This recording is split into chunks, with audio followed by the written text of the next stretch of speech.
할렐루야. 153 저녁기도 오신 여러분들을 주님의 이름으로 환영하고 축복합니다. 오늘도 귀하고 복된 이 저녁 시간 하나님께서 우리 가운데 신실하게 일하심을 목도하는 귀한 시간이 되기를 간절히 소망하겠습니다. 먼저 하나님의 말씀 보도록 합니다. 창세기 17장 10절에서 14절 말씀입니다. 창세기 17장 10절에서 14절 말씀입니다. 제가 받들어 봉독하겠습니다. 너희 중 남자는 다 할례를 받으라. 이것이 나와 너희와 너희 후손 사이에 지킬 내 언약이니라. 너희는 표피를 베어라. 이것이 나와 너희 사이의 언약의 표징이니라. 너희의 대대로 모든 남자는 집에서 난 자나 또는 너희 자손이 아니라 이방 사람에게서 돈으로 산 자를 막론하고 난 지 8일 만에 할례를 받을 것이라. 너희 집에서 난 자든지 너희 돈으로 산다든지 할례를 받아야 하리니 이는 내 언약이 너희 살에 있어 영원한 언약이 되려니와 할례를 받지 않은 남자와 곧 표피를 베지 아니한 자는 백성 중에 끊어지리니 그가 내 언약을 배반하였음이니라. 아멘. 창세기 말씀 가운데요, 하나님께서 인간과 맺으신 언약을 몇 가지 생각해 보았습니다. 오늘 말씀 본문 말씀의 17장 이전에 하나님께서 맺으신 언약은 다 하나님이 일방적으로 맺으신 언약 두 가지였어요. 하나는 무지개 언약이었고요. 또 하나는 우리들이 지난번에 살펴보았던 횃불 언약이었습니다. 하나님께서 무지개 언약을 체결해 놓고서는 뭐라고 말씀을 하시죠? 내가 다시는 이러한 식으로 내가 너희를 심판하지 않겠다라고 말씀하셨죠.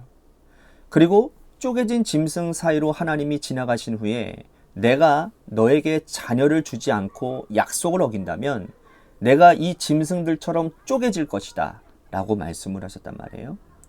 자, 그런데 이 이후에 아브라함이 그 약속을 기다리지 못하고 하갈을 통해서 이스마엘을 생산하지 않습니까? 75세에 그가 하나님의 부르심을 받고 10년 동안 하나님의 약속을 기다렸는데, 또한 이 10년 동안 제가 지난주에 말씀드렸죠. 10년 동안 자기가 정한 시간이라고 그랬어요. 그죠? 이 자기가 정한 10년이 지나도 하나님께서 약속을 지키지 않는 것처럼 보이자 결국은 이스마엘을 낳게 됩니다. 그때 그의 나이가 86세였어요.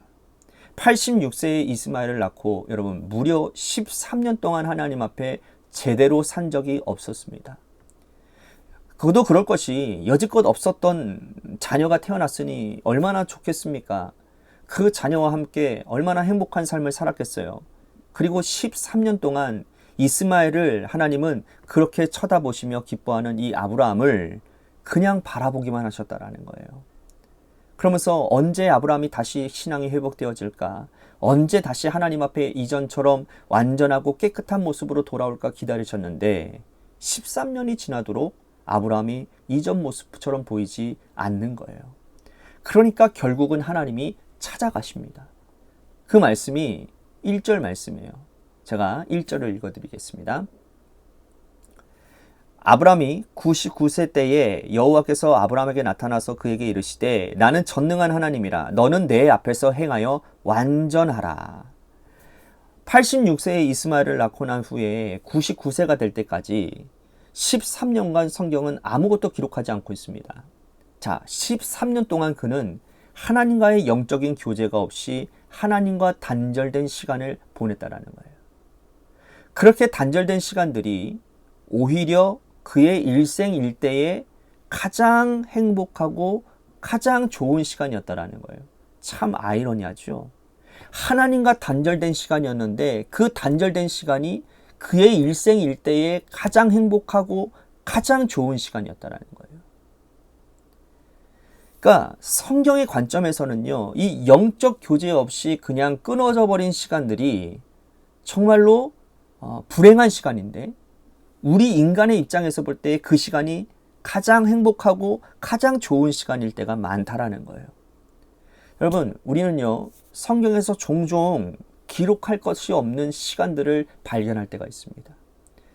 이스라엘의 열왕들을 기록한 그 열왕기 상하를 보면요, 북이스라엘의 전성기를 구가했던 한 왕이 있었습니다. 그 왕이 바로 여로보암 2세거든요.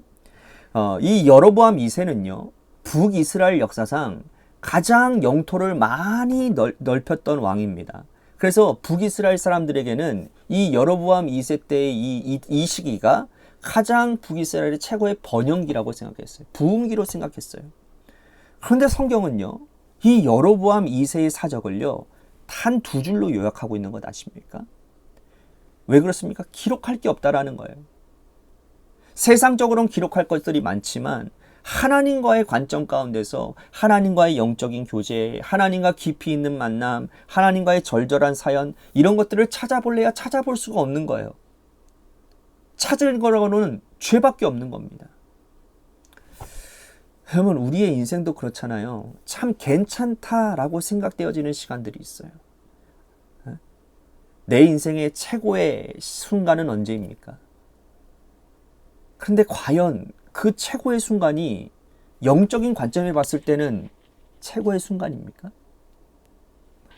과연 내 인생, 그 영적인 내 인생의 최고의 그 순간, 그 찬란했던 그 순간이 하나님 보시기에도 기록될 만한 그런 일이냐라는 거예요. 생각해보면 하나님 볼 때에는 그렇지 않을 때가 참 많은 것 같다는 거죠.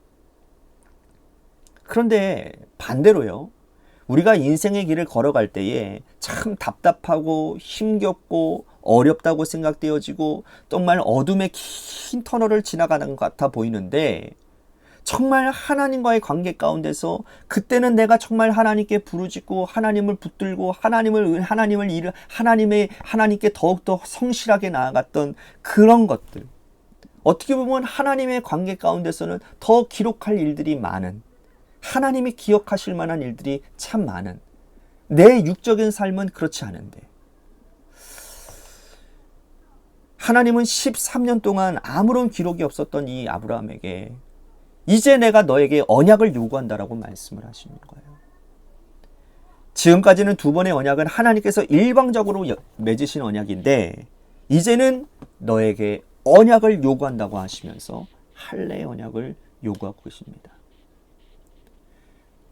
아까 전에 우리들이 1절 말씀을 보았던 것처럼 너는 내 앞에서 행하여 완전하라 그랬어요. 이 완전하라, 이 단어가 히브리 말로 타밈이란 단어인데, 이것은 뭘 의미하느냐? 겉과 속의 일치를 의미하는 겁니다. 그러니까 겉사람과 속사람의 일치를 이제는 보여달라고 하시는 하나님의 요구가 할례 언약인 거예요. 외적인 모습으로 할례 언약을 요구하십니다. 자, 10절 말씀 보십시오. 너희 중 남자는 다 할례를 받으라. 이것이 나와 너희와 너희 후손 사이에 지킬 내 언약이니라. 자, 할례를 요구하시는데요. 자, 이 할례 언약의 핵심이 11절입니다. 11절을 제가 읽겠습니다. 너희는 표피를 베어라. 이것이 나와 너희 사이의 언약의 표징이니라. 베어라. 즉 베는 것이 할례 언약의 핵심이라는 거예요. 겉사람과 속사람의 일치를 위해서 우리가 해야 될 것이 뭐냐? 매일같이 우리들이 잘라내야 된다는 거예요.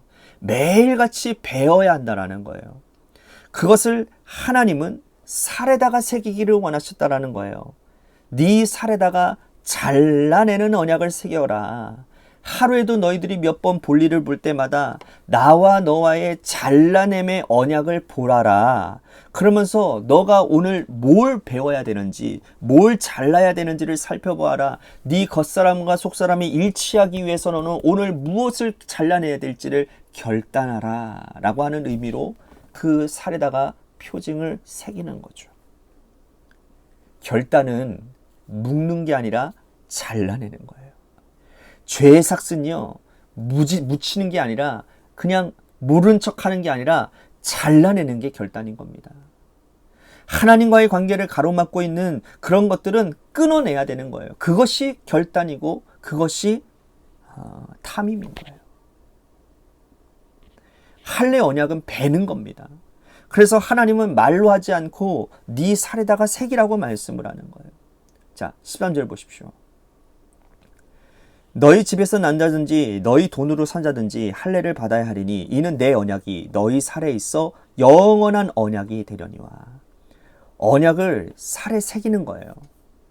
그 살을 내가 볼 때마다 내가 잘라야 되는 것이 무엇인지를 살펴야 됩니다. 그런데 이스라엘 백성들은요, 그냥 살에만 새기기만 했어요. 그래서 할례를 받았다라는 것으로 나와 하나님 사이의 언약이 체결되어졌다고 착각을 했습니다. 그런데 이스라엘의 여러 선지자들이 뭘 강조했습니까? 육체의 할례를 강조한 게 아니라 마음의 할례를 강조했다라는 거예요. 살해만 받지 말고 네 마음에 자라나고 있는 죄의 삭슬 베어라. 하나님께서는 육체에 새긴 이 할례의 언약을 이루신 후에 진짜 잘라내게 하십니다. 이스마엘을 잘라내게 하셨어요.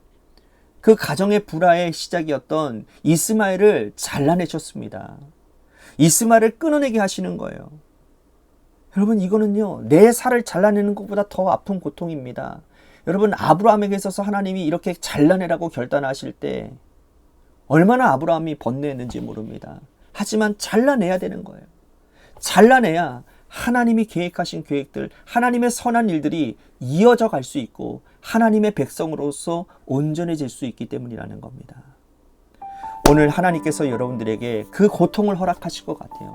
잘라내라고 하는 이 고통. 잘라내는 건 쉽지 않습니다. 그래서 결단이 필요한 거예요. 내 속사람과 내 겉사람이 일치가 되어지는 하나님 앞에서 신실한 삶을 살아가는 데 있어서 방해되어지고 자꾸 우리들을 괴롭히는 그 죄의 삭슬, 쓴뿌리들, 오늘 그것을 우리들이 잘라내는 결단, 잘라내는 우리들이 다짐이 우리 가운데 있어야 됩니다. 순종함이 있어야 됩니다. 그래야 우리가 하나님의 언약 백성으로 한 걸음도 하나님이 우리에게 허락하신, 우리에게 베풀고자 하시는 그 선한 계획 가운데로 우리들이 동참하며 나아갈 수 있다라는 것이죠. 오늘 말씀 생각하면서 우리 같이 기도했으면 좋겠습니다. 오늘 내가 정말 하나님 앞에서 겉사람과 속사람이 일치케 되어지는 그러한 하나님 결단이 내 안에 있기를 원합니다. 그래서 내 안에 생각나는 모든 죄악들, 생각나는 모든 쓴뿌리들, 오늘 이 시간 내가 주님의 성령의 능력으로, 보혈의 능력으로 깨끗함을 얻기를 원합니다. 씻김 받기를 원합니다. 우리 같이 그렇게 간절하게 기도하는 시간을 가졌으면 좋겠습니다. 또한 이 나라와 이 민족을 위해서, 우리 관악교회를 위해서 기도해 주시고, 또한 육신의 질병으로 고통당하고 있는 분들, 우리 장윤호 권사님, 또한 김순환 권사님을 위해서도 여러분들 기도해 주시기를 바랍니다. 마지막으로 여러분들의 삶의 자리와 여러분들의 자녀들을 위해서 기도하시다가 이 시간 돌아가시기를 바랍니다. 노래 끝날 때까지 우리 같이 합심하여 기도하도록 하겠습니다. 기도하시겠습니다.